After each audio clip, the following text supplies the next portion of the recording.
तुम मांसहीन, तुम रक्तहीन है, अस्थिशेष तुम अस्थिहीन, तुम शुद्ध बुद्ध आत्मा केवल है चिर पुराण है चिर नवीन। माननीय मुख्य अतिथि जी, सभी सम्मानित आचार्यगण, माननीय शोधगण, मैं राधिका राठौर कक्षा 9वीं की छात्रा जेजस ढेकरी से आप सभी को गांधी जयंती की हार्दिक शुभकामनाएं देती हूँ।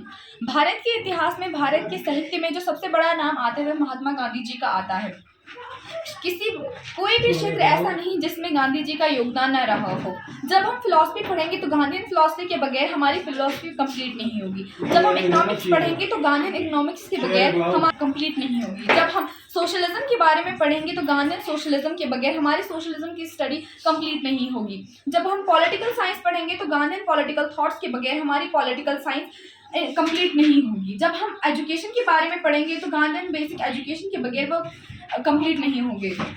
जब हम एथिक्स एंड मॉरलिटी पढ़ेंगे तो गांधीयन मॉरलिटी के बिना हमारी मॉरल एजुकेशन की स्टडी कंप्लीट नहीं होगी। तो आज मैं इसी में एक ट्रुथ एंड नॉन वायलेंस पर अपने विचार रखना चाहूंगी। पर टॉपिक पर जाने से पहले मैं एक साइंटिस्ट की बात करना चाहूंगी जिनका नाम आइंस्टाइन है, जो कि 1000 साल में एक बार कोई ऐसा व्यक्ति पैदा होता है। जब उन्होंने गांधी जी के बारे में पढ़ा और जाना, उन्होंने गांधी जी के बारे में लिखा कि हमने गांधी जी को तो देखा है परंतु आने वाली पीढ़ी जो होगी दे शैल हार्डली बिलीव। उन्होंने हार्डली शब्द का इस्तेमाल किया।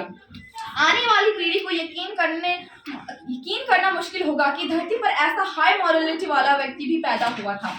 तो आज मैं अपनी ऐसे ही महान आत्मा गांधी जी की philosophy truth and non violence के ऊपर आऊंगी। गांधी जी अपनी फिलॉसफी में इस निष्कर्ष पर पहुंचे हैं कि truth is God, God is truth.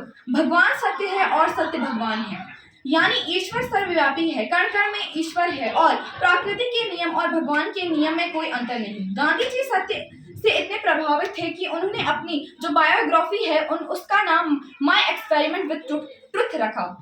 Gandhi ji कहते हैं कि आपकी अंतःकरण से आवाज आती है, जो आपकी आत्मा कहती है वह सत्य है, पर हमको अपने आत्मा का शुद्धिकरण करना चाहिए। उन्होंने आत्मा की शुद्धि के लिए 5 उपाय बताए। उनमें सबसे बड़ा उपाय है अहिंसा। गांधी जी का नॉन वायलेंस कंसेप्ट जो है वह मूलतः 2 विश्व के आसपास में घूमता है। एक परिग्रह, यानी मनुष्य को जितनी जरूरत है उससे ज्यादा वह चाहता है, इसलिए वायलेंस होता है। अगर मुझे एक सूट की जरूरत है परंतु मैं बहुत सारे सूट अपने लिए लेती हूँ तो वो वायलेंस हो जाएगा, तो वो वायलेंस कहलाएगा।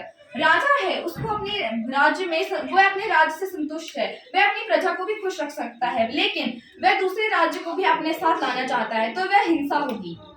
गांधी जी कहते हैं अगर परिग्रह की इच्छा नहीं होगी तो हिंसा नहीं होगी।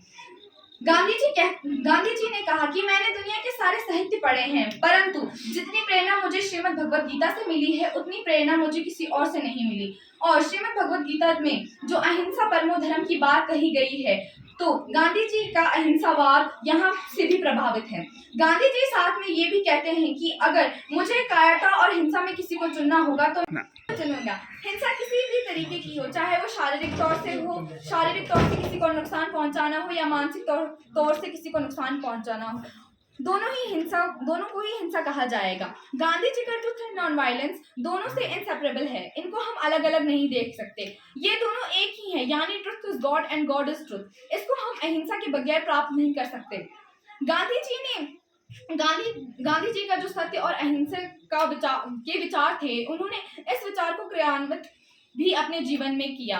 गांधी जी ने इसका प्रयोग उच्च स्तर पर, यानी अंग्रेजों के विरुद्ध में भारत की स्वतंत्रता आंदोलन में किया और इस पर सही विजय भी हासिल की।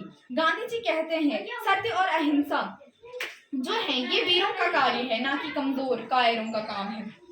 हमें गांधी जी के सत्य और अहिंसा के मार्ग को सही तरीके से समझकर और इसका सही अर्थ निकालकर इसको अपने जीवन में क्रियान्वित करने का प्रयास करना चाहिए। इसी आशा के साथ मैं आप सबसे विदा चाहती हूँ कि हम सब लोग इन विचारों को अपने अपने जीवन में क्रियान्वित करेंगे और इस धरती को स्वर्ग बनाएंगे। जय हिंद, जय भारत, धन्यवाद।